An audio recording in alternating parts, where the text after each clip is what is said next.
Welcome to the Designing Hollywood podcast in association with the John Campea Show. I am your host, Robert Meyer Burnett. The Designing Hollywood podcast show is dedicated to all things movies, the movie industry, and its talented professionals. Today's episode is sponsored by the Costume Rental Corporation. Today's guest is a celebrity stylist and personal costumer who has carved his own unique path over the past 15 years in Hollywood. Renowned as the go-to choice for dressing leading men on set and the creative force behind iconic red carpet looks, as well as behind menswear trends, Mark's influence extends far and wide. For nearly a decade, he's been the trusted collaborator of none other than Ryan Gosling, both on the silver screen and on the red carpet. He represents the rare fusion of both a film costumer and a celebrity stylist, being able to help actors create characters as well as refine their own personal style. While he holds a well-deserved reputation among Hollywood's top circles, he maintains a low profile and has a down-to-earth, soulful approach to fashion. He's always been interested in vintage and thrift shopping, but at first, he didn't consider fashion career a viable one for him. While living in Richmond, he focused on music, so much so that he joined two punk bands and eventually dropped out of high school to pursue his passion, consequently moving to London. He moved to Los Angeles in 2005, working as a production assistant in the art department and anywhere he could gain more experience. He got noticed quickly and climbed the work ladder, working his way up to a costume assistant for big films. His relationship with the actors were so good that they began asking him to dress them off-set, also because they liked his laid-back dressing vibe. This led him to personal styling. As a set costumer, a person who ensures that the actor is in the correct costume at the right time in the right environment, continuity is crucial for this kind of work, not to be confused with a costume designer. He has also worked as a personal costumer for Tom Hiddleston in Loki, Jim Carrey in Kidding, Ryan Gosling recently in Barbie and the Gray Man, among many other series and movies. His most prominent celebrity clients are Ryan Gosling and Aaron Rodgers. Without further ado, it is our great pleasure to welcome Mark Avery to the Designing Hollywood Show. Mark, welcome.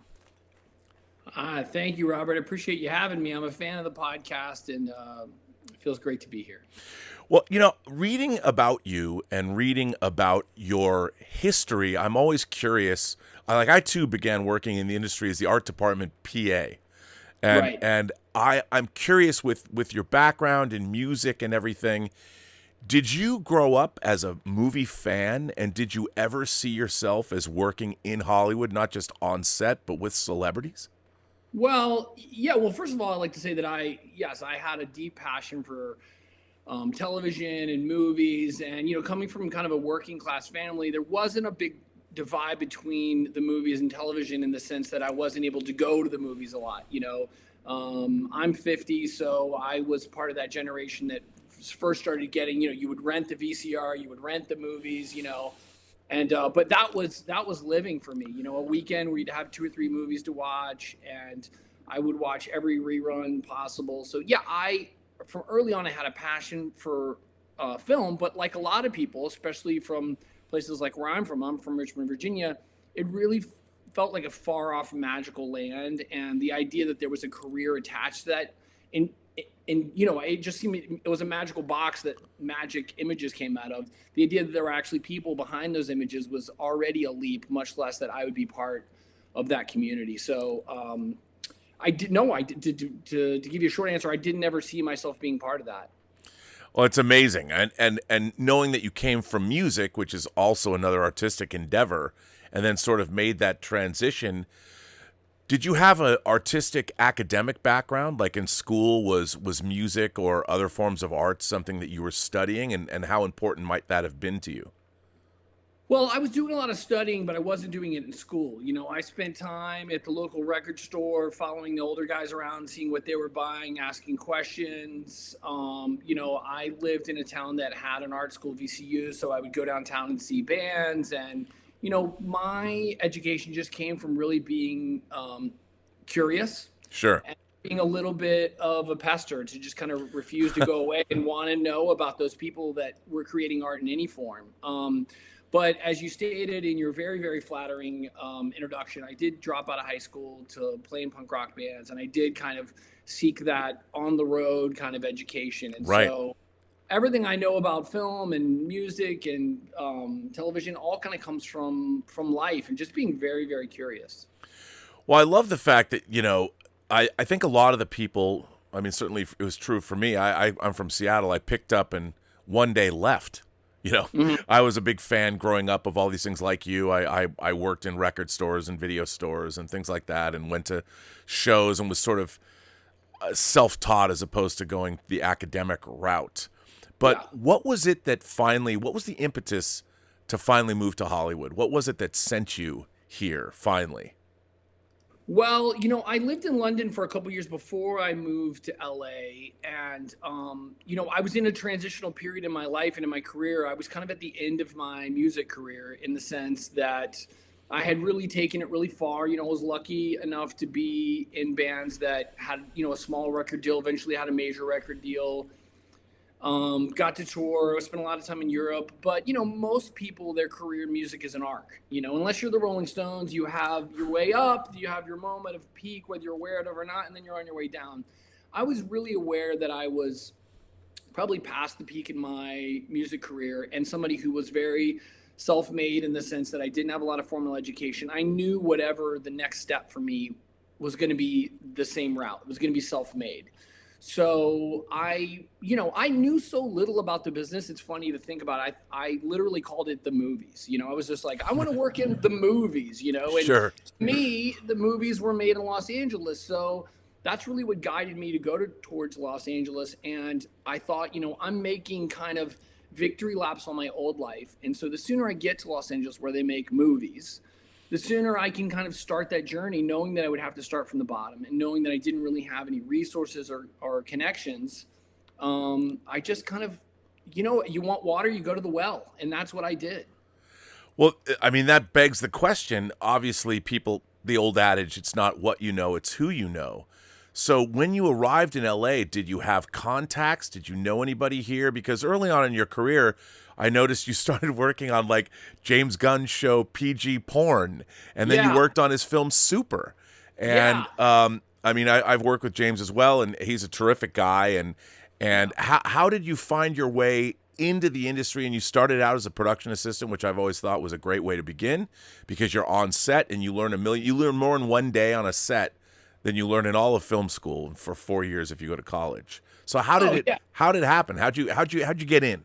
Well, I started, first thing I was doing, I was like answering literally like, this is a very dated reference, but I was answering Craigslist ads. I would anything that looked like it was even, I can't tell you how many times I went and met someone at a Starbucks, and 5 minutes into the interview, it turns out that it was adult content and not, not anything to do. And it was shocking, but I got so used to it that I'd almost be like, oh, you know what? No, thank you. Like I wasn't even shocked anymore. I just wanted someone to give me a chance to be on a real set or work on something real. Eventually, I kind of went into speaking of dated references, my Rolodex, and I noticed that there were a couple people from my hometown that had worked with the band Guar. That's very costume. Right, of course. Love Guar. We used to share a practice space with them in my band because Richmond's not a big town, so all the bands that do anything kind of all know each other. And there were people that had worked with that band that had worked with costumes or had connections, and I knew that lived in LA. So I reached out to an old friend and said, look, it wasn't even costumes yet. It was really like, I just want to work in the movies. I just want to get a chance. And she gave me an opportunity. She said, show up at this warehouse in North Hollywood and help unload this truck. And it just happened to be a costume truck. And, it was an amazing experience now looking back, because I think about how lucky I was, because I had been doing a little bit of anything I could do. I show up in this warehouse in North Hollywood at like 6 a.m. The lady's like, oh my God, you're here. And I was like, well, yeah, they told me to show up, and I started unloading this truck. It ended up being a costume truck. It was the wrap of a show. And she asked me to do inventory. And she was like, look, I'm going to start pulling these clothing out of the box. I want you to type up whatever I say. So she starts going, blah, blah, blah, blah. And I'm typing like this. She looks over at me and she's like, are you effing kidding me? And I was like, and look, I was a guitar player. I was, I very not a good, at no point in my life did I'd ever learn how to type well. There's no reason, I could have probably played back what she said on the guitar, but I sure as hell couldn't type it out. Right. So she's like, okay, well, let's just switch positions, do the best you can. So I started pulling stuff out of the box, and I was like, oh, this is a gingham dress. I was like, oh, this is, I believe this is a like canvas duster. This is like an accordion pleat skirt. She's like, what? And I was like, and she was like, how do you know these terms? I thought you had never worked in costumes before. I was like, I haven't. I was like, I just, I've always shopped at thrift stores, and I'm just kind of one of those guys when I'm interested in stuff, I learn about it. She was like, okay, great. And that really kind of turned a page in all of a sudden I was like, not just like manual labor, So by the end of the day, we were getting along really great. And she said, you know what, come back tomorrow, and that led to a week of rap and all for free, and then she was like, I think you have an opportunity to maybe work in this department. If this is obviously something you have a passion for. And I could not have been happier, because up until that moment, there was nothing really that had clicked. Sure. I enjoyed being useful on set. I enjoyed being around the magic. I was on some reality shows and stuff, but there hadn't been a moment where I thought like, oh, this is something I already know about because I have a passion for it. So that was really the moment where I was like, okay, now I'm in. And then I just started buying encyclopedias on the history of fashion. I started learning about fabrics. I started taking YouTube courses on how to sew. I mean, I was in.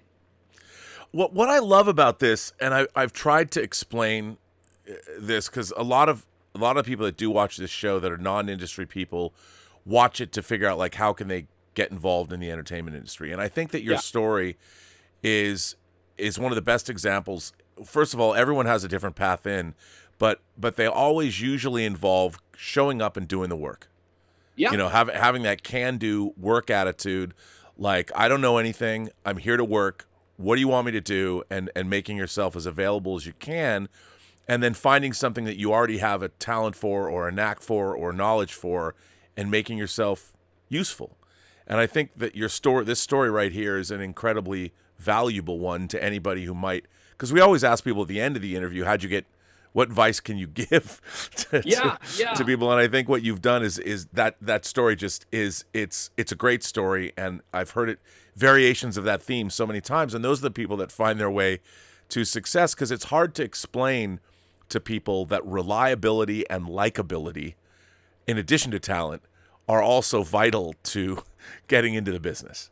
I mean, it's huge. And another small morsel that I would put out there that would have been helpful for me to hear is that, I was a grown man. I was 30 years old when I got into this business. Right. It was a second career. And so I understood from my past and anything that I'd achieved in life that, you really, it's the cheesy saying, but there's no shame in your game. I put my ego aside. I was ready to fetch coffee, walk dogs, clean someone's house, anything that just to get me closer to be around the people that had the jobs that I wanted to have, And so at every step of the game, I was like, I'm going to be the world's best PA. I'm going to be the world's best assistant. I'm going to be the world's best background costumer. I'm going to be the world's best principal costumer. I just always wanted to do the best that I could. And I never thought so much about the title or where I was on the ladder. I just thought, at least I'm on the ladder. That is an incredible attitude to have. So when you first started working, you worked on, low budget TV shows and movies and that kind of thing. What were some of your impressions of the business? What were things that you were learning on set that surprised you? And how did you navigate that part of the business when you first started, the different personalities and what were some of the important lessons that you quickly picked up on set or interacting with people in the entertainment business? Probably like a lot of people that won't be willing to admit it, but I was scared to death. I was very ambitious and I was very anxious and I was very excited to be there. But, the first time you walk on a film set, even if it's a small little indie thing or thing you mentioned, like filming stuff at James Gunn's house, for Sparky and Michaela, right. It was still the big time to me. It's funny now, looking back on it, and the chemistry and the environment that a film set, there's nothing quite like it because everyone's job is very well defined, but at the same time, it's not, right. There's people walking around doing stuff. It's like landing on the moon for the first time, you're like, some things are very evident, like, okay, there's not as much gravity here, but Right. what's going to happen when I need to go eat a meal? I mean, but what I figured out really early on was that all my years of touring in a band had really, karate kidded me into this. I knew more than I thought I did, because when you tour, you show up at a new location. There's a sound guy, there's this guy, there's the other band. You know why you're there, but everyone's a stranger. And you have a job to do, and you do it, and you're dealing with ego, you're dealing with personality, and you're dealing with politics. And that's similar to a film set. So I realized that right away. And then the other thing I realized was, even though there were a lot of things for me to learn, there were people willing to teach, like in films, like in the 80s, everyone in New York is like a total jerk. But Right. then in real life, if you stop and ask for directions, they're actually kind of happy to help you, Yeah. And I realized early on that if I just said, hey, what's a stinger? What's 10-1, whatever. People were happy to tell me. They remembered what it was like to be someone new on set. And then I knew. I didn't have to walk around going like, oh. So I learned really early on to ask questions, to listen, and to, and it helped that I loved it. I was so excited, it just felt like, oh my gosh, I'm learning a new language. I'm learning how to be part of this tribe. And to me, there was no job that I wasn't interested in, even though if they weren't jobs I didn't want to do. I wanted to understand why the grips were doing what they were doing. I wanted to understand why the sound mixer, was listening on headphones instead of playback or whatever. So all those things were really interesting to me. And I found that, people really respond when you're interested. Yeah, 100%. I think that's absolutely true. But you very quickly, based on your credits, you started like with James Gunn on 2 shows and then a movie, and people forget. I mean, now they think of him as, he's directing Marvel movies and running DC, but he was always, he's written a novel, called The Toy Collector, and he came out of the Trauma School, and he was a writer, and so he's really worked his way up through production as well. But then you quickly after that, you worked with a lot of really cool people on some really interesting movies like Bridesmaids, which is hilarious, has a really interesting cast. You worked on a movie called Rampart that has like Woody Harrelson and Sigourney Weaver was in it. And in a short, very quick period of time, you worked on a lot of different things and with a lot of big stars as well. And how was that transition for you? And like you said, like you were scared a lot of the time. Yeah. What was it like as you suddenly found yourself in these projects working with really A-list heavy hitter talent that had been around for a long time, real industry veterans? What was that transition like for you? Well, it was exciting, and you can't discount luck, but I will say that what I learned from music also was that I needed to make my own luck. I started, because I was also a fan, I would research like who's making the movies that I love. I didn't know a lot about costume designers as people, but I knew a lot about what I liked, so right, sure. Like speaking of, our patron saint here, Marilyn Vance, I would just keep seeing these same names of these movies that I liked. And at the time, there were a lot of films that were done by, Mary Zofries. And right, yep. I was like, I love what this person's doing in costume design. So I would literally walk around Western and go like, who knows Mary Zofries? Like, can I walk her dog? Whatever. I wasn't afraid to really seek out the people I wanted to work for. And because I liked people that were doing quality work, that led me to a chance to work on quality stuff. Now, that being said, it wasn't like they were like, oh, here, go take care of Woody Harrelson. I mean, I was the costume PA, and then I was the background costumer, and then I was the background costumer that was featured background, or, so it did start at the bottom. But to answer your question, I was so excited. I think I transitioned by 2 things. One is everyone's favorite saying in Hollywood, which is fake it till you make it. Or what my uncle used to say is like, act like you've been here before. So I would context, I would look around, and pretend. But I think one of the reasons that people gravitated towards me is that I never felt the need to pretend like it wasn't special. I never adopted that idea that like, it's, in order to fit in, I need to act like this is all passe and I'm so used to it, whatever. It's like, no, the reason why I'm here is to be a part of this magical process and to be around people that I feel like are special. And, there's easier ways to make a living. Anyone in this business will tell you, so if you don't enjoy and appreciate and feel rewarded by getting to be a part of this process, then it's not worth it. And so I knew it was worth it. And I always would take the time to remind myself, but maybe even remind the people around me, like, look what we're doing. This is amazing. And I think people, especially veterans, love that energy. They go, you know what, you're right, because some of them have lost contact with that feeling, are excited to be around it again. They're like, yeah, you know what, you're right, because they know what it felt like to get off a bus here in the 80s and think, oh my God, I hope I get to be a part of this. And so when you're around someone that's really like, oh my gosh, I can't believe I get to be a part of this, I think it feels great. 100%. I mean, 100%. Now you're working on set. I mean, when you worked on, did you meet Ryan Gosling on Gangster Squad? Yeah, it's funny. Because again, a great cast for that movie. Oh my God. And in terms of like dudes, Oh, yeah. So Mary Zofries is the costume designer on that. And, I met her because I just told every costume supervisor I ever met, like, hey, if you work with Mary, if you know Mary, please get me in.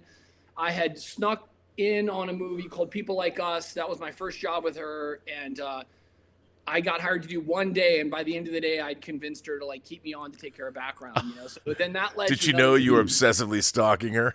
No, she did not. And she might not know until if she ever sees this, but she knows I'm a fan, and she made a huge difference in my career. So I'm eternally grateful to Mary Zofries and continue to be a fan of hers. And we've gotten to work together a bunch of times over the years. So yeah, I met Ryan on Gangster Squad, but it's interesting because I was a background costumer, and then I took care of some stunt guys and stuff, but I wasn't taking care of principal actors. I wasn't taking care of him. But a couple of times we would just chat on set. It was almost like foreshadowing. He would be like, oh, hey, man, I like your jacket. And I'd be like, oh, blah, blah. And it was weird. I remember one of the other background costumers being like, do you know Ryan Gosling? And I was like, no, he just said he liked my jacket. So it's funny to think years later that we would, work together for almost a decade and do, I think it's 8 or 9 movies together now. But the first time I worked with Ryan where I was actually his costumer was in 2015 on La La Land. Right, which incredible film. I love that movie so much. The more I watch it, the more I love it. And then also, then you went on and worked. He was incredible as Neil Armstrong in First Man. Yeah. So that becomes. I mean, this is sort of an interesting.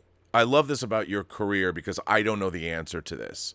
Okay. So when you start becoming a personal costumer for an actor, how do you then interface with the costume designer on a film like that? What is the relationship? Because you weren't designing the costumes for an entire film.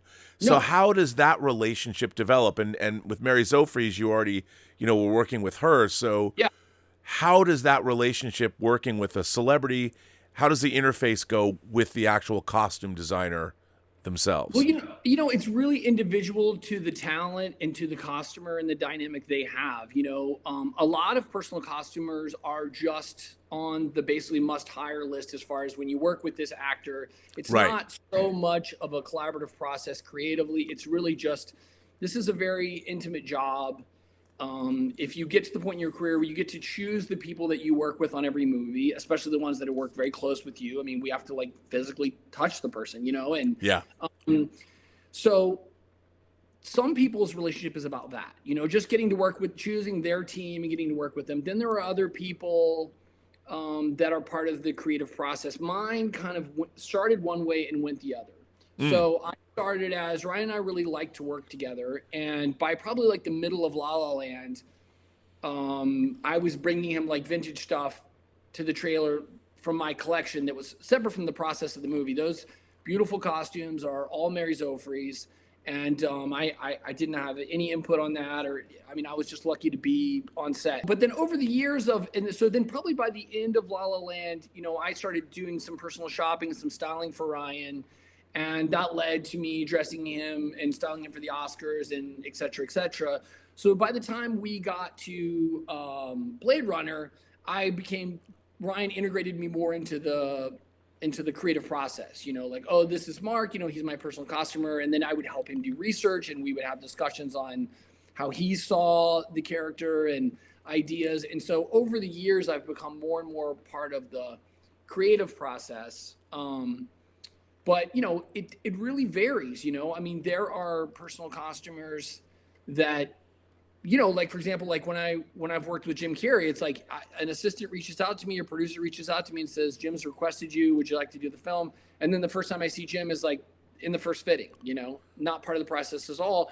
Whereas with Ryan, I'm involved in the research process. I'm involved in from beginning to end. Yeah, and I mean, in addition to working with someone like Ryan Gosling, it must be fun to work with him. But you've also worked, I mean, the Coen brothers, Damien Chazelle on La La Land and First Man, Denis Villeneuve, Blade Runner 2049, and Christopher Nolan, Interstellar. Like suddenly you found yourself on the sets with some of our biggest directors on some of our biggest films, and like you said, you're a fan. What was that like? Like suddenly, you're working at the highest echelons of the business in a relatively short period of time. Yeah, I mean, I just felt so lucky. I mean, you work in the business, so obviously those sets are very, very different places. It's like dinner parties at different people's houses. It smells different. It tastes different. It's a different part of town. The conversation is very different. That's probably a different question. But as far as like having the moment to look around and go, oh my gosh, like 3 years ago I was filming in someone's house with a puppet, and now I'm on set on a glacier with Chris Nolan in Iceland. I part of it was I worked so hard, that I almost didn't give myself time to realize it. I was just always thinking about the next job and always very focused on being there and being in the moment and doing the best job I could.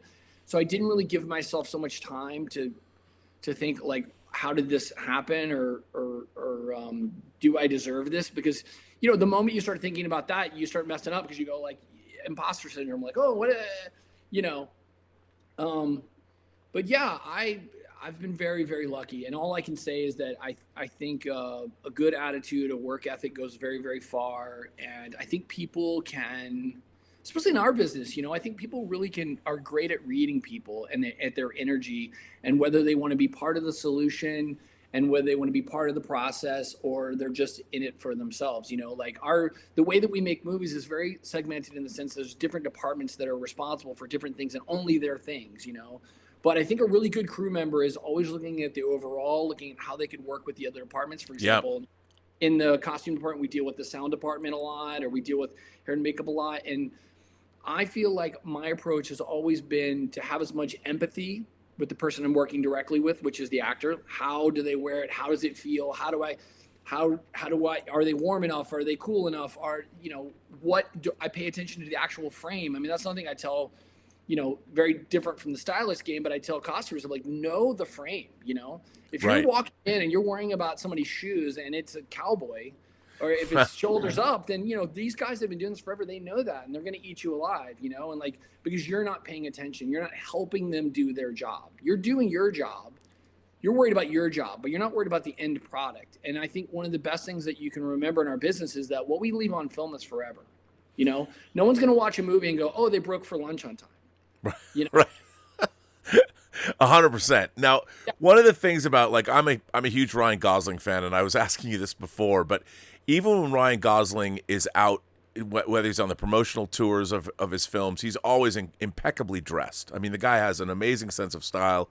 Obviously, you guys work well together, and you create that for him. But when he appears on something like the Graham Norton Show, which is one of my favorite, it's my favorite talk show because I feel it's the most valuable in terms of getting insight into who people really are. And everyone's getting sauce all the time. But do you travel with Ryan Gosling when he goes and does those kinds of things? And like when he knows he's going to do public appearances or he's going to be on the red carpet, how does that relationship work? Because it's obviously on a movie, that's the vision of the film and all that. But in real life, how do you transition? What is the vision of a personal stylist when it comes to dressing their clientele? Like, how does that work? Does he call you up and say, I'm going to this thing, I want this, or, because I mean, even the jacket Ryan Gosling wore in Drive with that embroidery, that was a bold choice. I know you didn't work on front, but he's got a great sense of style. So what happens if he's going on the red carpet, or he's going on Graham Norton? How does that begin for your relationship? How do you style for somebody outside of a set? Well, first of all, I say this a lot, but I think it's really, really true. I mean, I'm not just trying to be humble. I'm very proud of my work. I work very hard. I think there's people out there that enjoy my aesthetic, and I'm very proud of the work that I've done with Ryan. But, Ryan is a guy that loves, he likes clothes. I mean, he has an eye. He can do my job. If we flipped it around, he would be the first guy I would call to want to be a stylist. I have clients that I won't name any names that, would wear just whatever. They don't want to think about it. They don't want to talk about it. Like you said, they just call up and go, hey, I'm going to be on, I'm going to do an interview with Conan, and I could just send it in a bag and be there, whatever. But, then there's other people that, they have a passion for it. They care about it. They have a great individual style, and it needs to be specific to who they are. It's not just like, I'm going to a wedding, give me a suit, Sure. So it starts with Ryan. And as far as traveling goes, yeah, I traveled to, like on press tours and stuff like that. I go to a lot of stuff to just kind of manage the clothing and do whatever. But I guess how you decide is really about, I can only speak to my take on being a stylist, but sure. I personally don't like, this might sound a little shocking, but I personally don't like fashion. I like style. Right. Style is what's important to me. The chemistry between the clothing and the person wearing them. I want people to look like the best versions of themselves. Like we could put you in a tuxedo and make you look like James Bond, but maybe that's not who you are. Yeah. So my approach to style starts with the person. And long before Ryan started working with me, he already had a personal style, and you can see things that people, accredit to him as starting a trend, and I think very rightly so. And so, the outfit, the idea, the clothing starts with him, where it should. And then what I do a lot of times is I'm just facilitating getting options, reaching out to brands.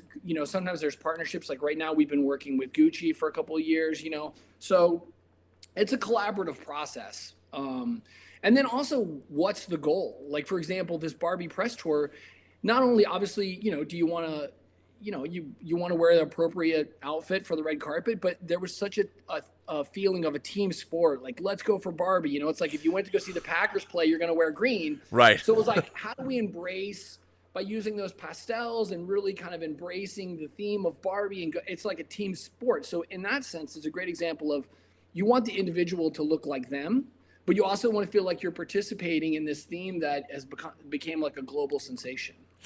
Yeah, I mean, it's terrific. And I think that, again, like you're saying, the personality of the person has a lot to do with your job. And I love that you guys have this relationship, because that's something I've always noticed about Ryan Gosling is I love watching his talk show appearances, or whenever because one, he's hilarious and he always says things that are unexpected. You never feel he's giving you a canned answer. Yeah. And it's and his style represents that to me. I'm like, I love what this guy's wearing. But now, got to talk about it. The phenom that is Barbie, the gift that keeps on giving. He worked on The Gray Man, which obviously was one of the most expensive movies, Russo brothers' most expensive movies Netflix made. That's what they tell me. And again, impeccably dressed in that movie. Right. Looked fantastic. So I want to talk about the actual making of those two films. Okay. Because take us through the process. Like, okay, you're going to work on this big budget. And by the way, I have to say, Plane, Gerard Butler as well. Another favorite of mine. I own Plane. I have the 4K Blu-ray disc of Plane. I love Plane. I thought it was great. But so you worked on Gray Man, Plane, Barbie, one right after the other, pretty much. Yeah. A great triptych of films to watch if you want to have a rainy afternoon, which we're getting in LA. Those three, that's a great triple bill. Yeah. But so when you work on something like The Gray Man and you get the gig and you know that Ryan Gosling's going to be in it, what then, take us through the process? Do you meet with the directors? Do you talk to Ryan? What is the actual process once you're hired to then work through the film? So when if you're in a position like me where, I've worked with Ryan for years and we work together in between films because we're working during the press cycle and stuff like that, a lot of times, we'll have conversations very early on, before I'm even like necessarily closed my deal on the film, like, hey, this is the film I'm doing next. Just want to make sure you're available. And, here's what the character is. And then I will, help Ryan with research. And, it's like sometimes it just starts with a conversation and then like Googling, and looking in archives. And I have a lot of old books and stuff, helping him come up with ideas. And then once I'm hired on, I join the costume department. And then a lot of my job is facilitating, Ryan's needs, interests, his concerns to the costume department and the costume designer overall. So so for example, like I'll start out maybe as shopping for him, as being part of like gathering the pieces in the beginning and putting the mood boards together. And then, being in those very first fittings and talking about stuff like that. I have a lot of relationships with brands as well. So a lot of it's like, oh, we think Ryan's going to be wearing suits in this. And it's like, oh, great. Well, I can reach out to my contacts at Gucci. And I was going to ask you that. So now that you know that he's working with Gucci, do you then go to Gucci and say, okay, here's our movie? And do they ever custom make things for specific films? Like, a lot of it depends on what, anybody that works in costumes will tell you these days, product placement or these partnerships are really, really dependent on who the character is, what the character does. It's like, right, sure. When you see Ryan on the red carpet and he's wearing Gucci, he is him. That's Ryan wearing Gucci, right? But if he plays a guy in a movie that's going to be like the gray man who kills a bunch of people, right. Maybe the brand doesn't want to be associated. Right, sure, absolutely, 100%. That beautiful suit that's in the gray man is Jojen, who we've worked with in the past, and I'm very proud to say Ryan wore very early on, and they're a great company, and they worked with us on that film to help create that really great red suit look, which I feel like is really iconic and is amazing. Very much so. Well, what was Barbie? When I saw it, I was very surprised that it had a lot to say. There was a lot going. That movie was, I think, far better than anybody thought it was going to be when they first announced that it was getting made. You had both two auteurs, both in Greta Gerwig and Noah Baumbach, her husband, writing the film. So you had this great brain trust already that was turning it into something special. Yeah. What were your impressions when you heard that he was going to do this movie? Take us back. What was Ryan telling you about this movie when he was going to do it, and what were your first impressions when you heard him tell you that he was going to do it? Take us to that. What was that like? Well, first of all, were you into it? Yeah, I mean, like, look, I trust his instincts limitlessly, and I actually have this theory about Ryan that even if he doesn't know how to do something, if you put a camera on him, he just magically will be able to do it. I've seen him rise to the occasion so many times and have so many amazing moments on camera that I just really believe he can do anything. Obviously, just the idea of it was hard to envision. But once I knew it was going to happen, the script was sent to my house. And, as we talked about earlier, I love movies. I love the process. I'm usually begging for the script, right? So the script shows up. And to be honest, the script sat on my coffee table for a couple days because, I'm a 50-year-old man and it's Barbie, I'm like, oh, even though obviously I love Noah and Greta. I love everything he did. I had a lot of confidence in that it was going to be good, but I just wasn't as motivated. And let me tell you, when I got around to it, I read it in one sitting. I laughed my ass off. I was so excited to be part of the film. And even more, I understood why Ryan would want to do the part, would want to be a part of it. It's such an amazing script. And I thought, okay, here we go. This is going to be a ride, because even though the script was very visual, you could see it in your head. You just couldn't imagine how it would play out, but like you said, nobody knew how good it was going to be, but those of us that were making, we knew, you really felt. Yeah. I mean, you could even, the behind the scenes footage that you can see on the Blu-ray, there's great documentary stuff on the making of the film. You could see on that footage how innovative it was while it was being made. I mean, it must have been, what was it like for you to first walk on some of those sets? Oh, it was like all the serotonin, all the endorphins. I mean, for those of you that don't know, we filmed that movie in London. It was foggy, it was rainy, kind of like LA is right now in this storm. But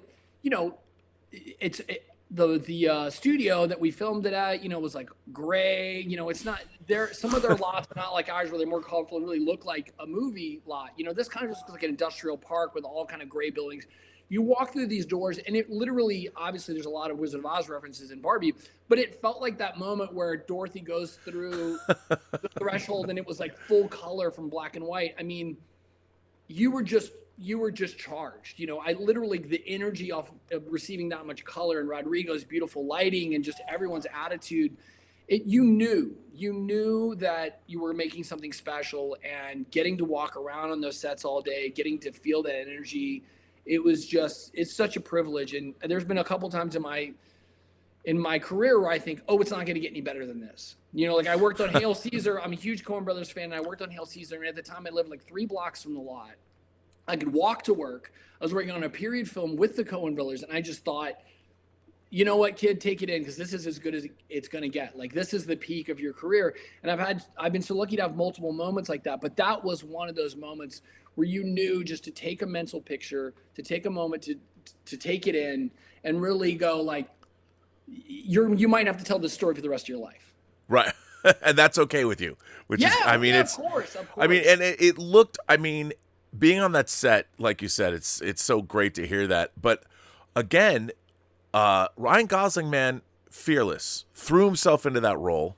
Yeah. And when you guys were discussing these costumes, were you just laughing uproariously? I mean, it looked like I can't imagine how much fun it must have been to work with him and coming up with these looks and things, and all the actors, the costumes in that film are amazing.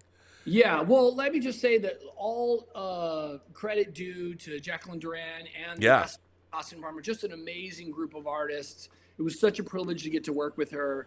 Obviously, I was lucky enough to be, a small part of the creative process with Ryan. And, we would just sit around and make ourselves laugh. Or the funny thing was, it was like, for somebody that's so accomplished and so talented, Jacqueline was like so inclusive and welcoming. And I it was really just like, you felt so free to just like throw ideas out. Or, when I would be passing information on from Ryan, I never felt like, I don't want to overstep my bounds. It was really just like, oh yeah. So, Ryan and I would be like, oh, what about this? And he'd be like, oh, what about Fringe? She'd be like, okay. Like, it really felt like he would come up with these great ideas, or these great ideas would come out, and you just think at some point they're going to say no. Like, okay, well, what about a leather vest? Okay, what about a leather vest with Fringe? Okay, what about a leather vest with Fringe and a fanny pack with Ken and Metallica logo? Okay, also, what about a headband with lightning on it? It's just like, okay, also, but like sleeveless gloves. Okay, but also, what if he has like you just think like, and they would just be like, yeah, great. Okay. I mean, it was like the level of trust and her understanding that his instincts about giving Ken all these accessories, like I think Ryan said this, but we talked about it. It's like, it's the opposite of Coco Chanel. Before you walk in the door, you put 3 more things on, it's like, right. Like 3 watches on. And, it was, yes. So the answer is like, yes, we laughed. We had so much fun. There was, and you spoke to it before, Ryan just being fearless, I mean, it's one thing to look in hindsight and think, oh, the mink is so cool and blah, blah, blah. It's so great. But like, to have him and Greta and Jacqueline, to have the foresight to understand that would come across on camera, and you would still be able to have empathy for this character, and you would still be entertained and not just think he's a fool, or even if you thought he was foolish in that moment, it came from a place that was very real, and that the character had depth, and that the thing I love about the way Ryan played the character, and this goes across to the costumes, is that he played it straight. He loved those items. Right. It wasn't like a wink and a smile, like, oh, look at me, I look crazy. It was like, no, these are like, he wore the Western outfit, like, yes, like, and there was all this pride in it, so it was like, it wasn't ridiculous to him. It was him expressing himself. And I think, to me, that is when a costume is the most successful. That's when it really helps tell the story, and the costume is serving the story. No, and I think you guys did a phenomenal job, because if you didn't have the right tone, the tone of that movie could have not worked at all. Oh yeah, yeah, and I think it's a testament first to the script and then to Greta Gerwig's instincts and how all the actors, Margot Robbie and Ryan Gosling and then everybody else playing yeah. it, because and the tonal shifts throughout that film are very difficult. That was a real tightrope. And when I went in and saw it, I'm like, yeah, I wasn't.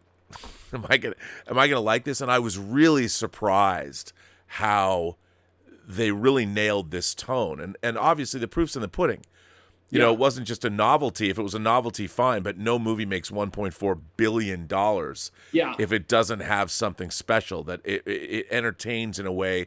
And I think it surprised a lot of people, and that really is a testament to the fact that all of the creative entities on the film were on the same page. Because a lot of the Yeah. time you've seen movies, especially comedies or satires, that don't work. Yeah. And Barbie was one of those things that absolutely does fire on all cylinders. Now, did you become a Barbie expert? Did you delve into the history of Barbie? Did you look at the styles of Ken throughout the years, or did you purposely stay away from something like that? Well, I think I always do research on every film that I work on, and I don't limit it to just the costumes. I think not only is it helpful to understand the subject matter of the film that you're working on, but also I think it's a great privilege. And one of the things I love about our business is that when you're on a horse racing film, you learn about horse racing. And when you're on a space film, you learn about space. I'm a curious person. I like learning. So I'm always diving in for that reason anyway. But I would say that, the little touches that I helped with were more the second half of Ken, and that was more kind of uncharted territory. Right. So that was really helping Ryan with the creative process of where Ken goes.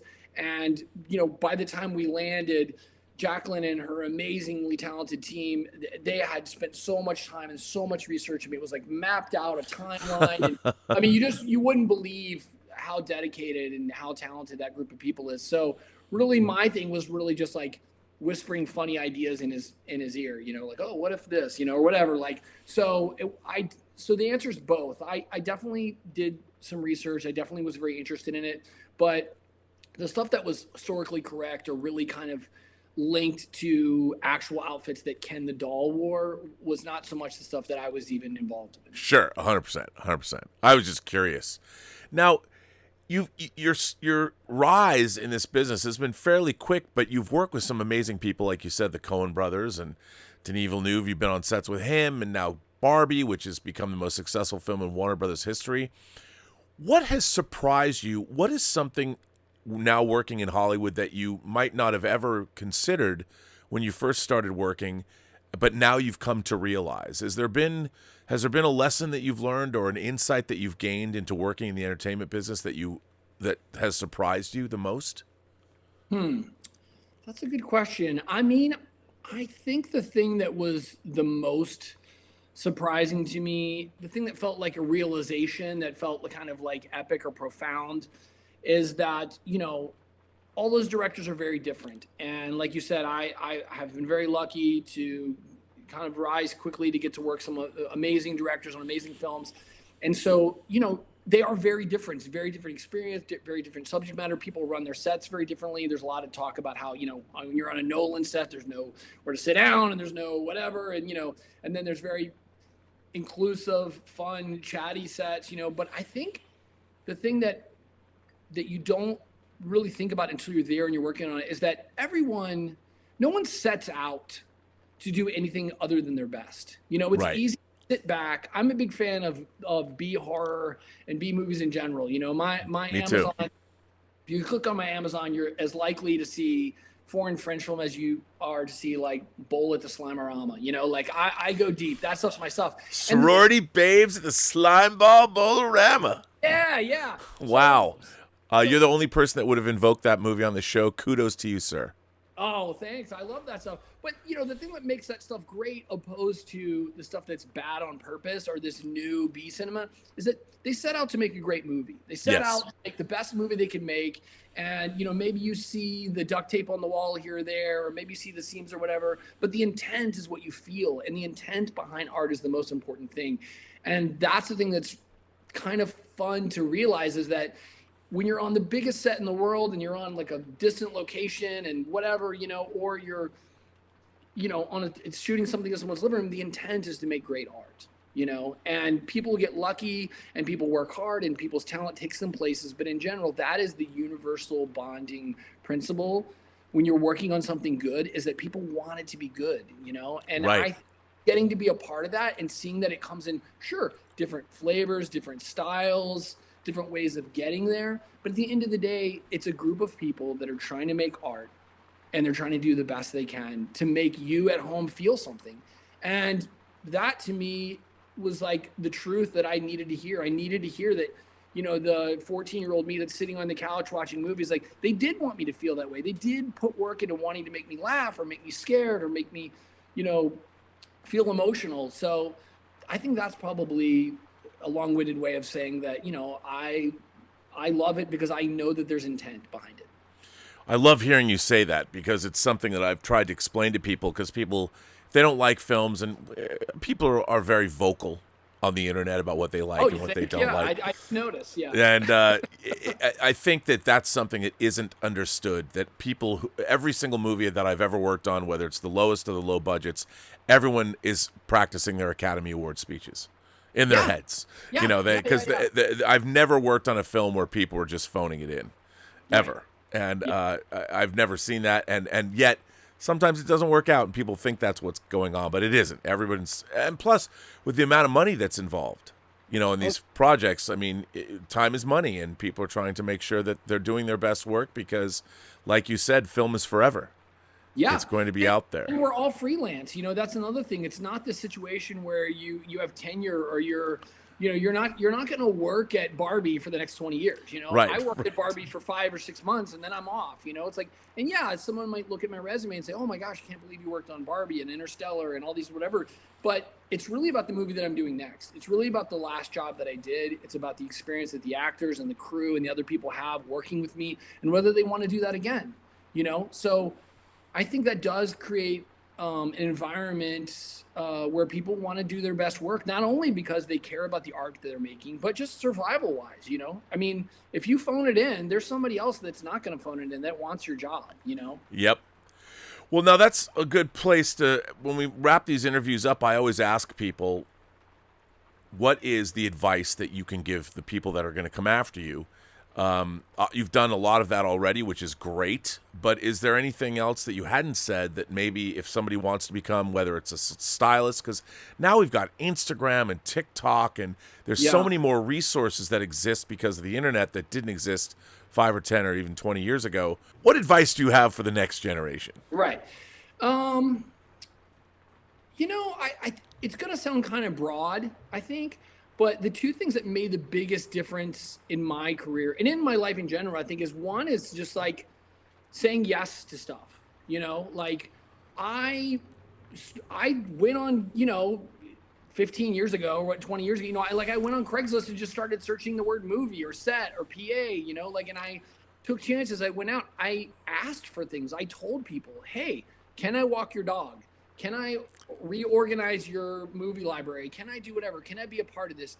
I wasn't afraid to also share my admiration from people. Now, I'm not saying go stalk people or whatever, but, I found the people that were making art that I liked and the people that were doing the work that I wanted to be at that level of. And I let them know that I appreciated it and I wanted to be a part of it. And I set my ego aside. I think something that a lot of times when you're in a costume department, there's costume PAs.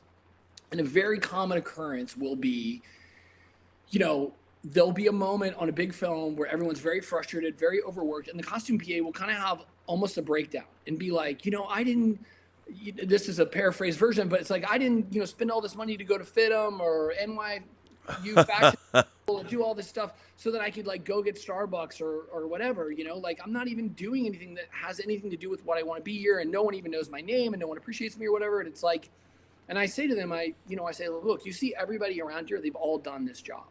And the other thing is that you're looking at this differently, right?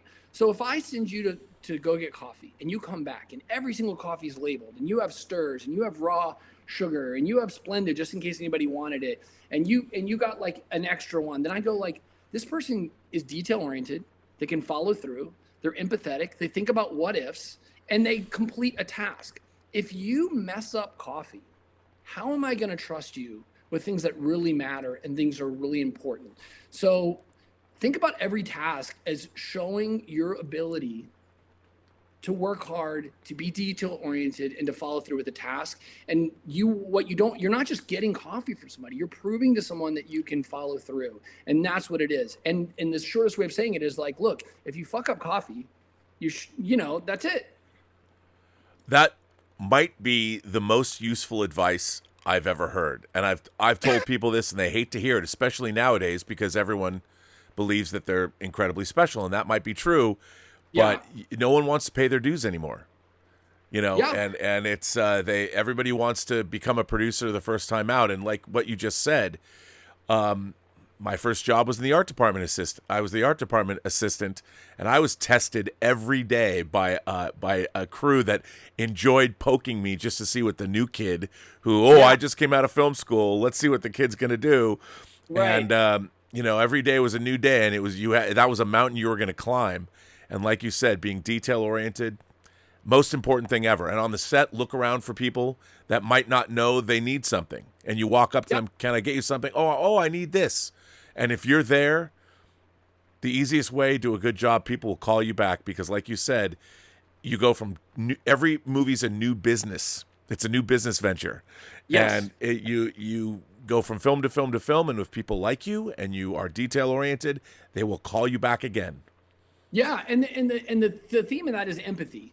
Don't think about what you want and what you're trying to accomplish. Take time to think about what other people might want and what they're trying to accomplish, and then help them get to their goal. Whether their goal is getting their camera card from one side of the set to the other on the webisode that you're helping your friend film in his backyard, or whether it's the famous Oscar-winning costume designer that you see like left her purse behind or whatever. Like, channel empathy if it doesn't come natural. If it does come natural, you're going to do great. But if it doesn't, like I said, stop thinking so much about your title and about what you want and your goals, and just think about getting through the day and doing the best job possible. And then I promise you, those days turn into years, and those years turn into more years. And if you do it right, they will turn out to a really, really impressive IMDb.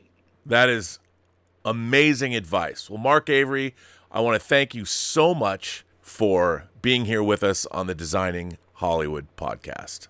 Thank you so much. And I just want to say before I go that I'm a huge Marilyn Vance fan.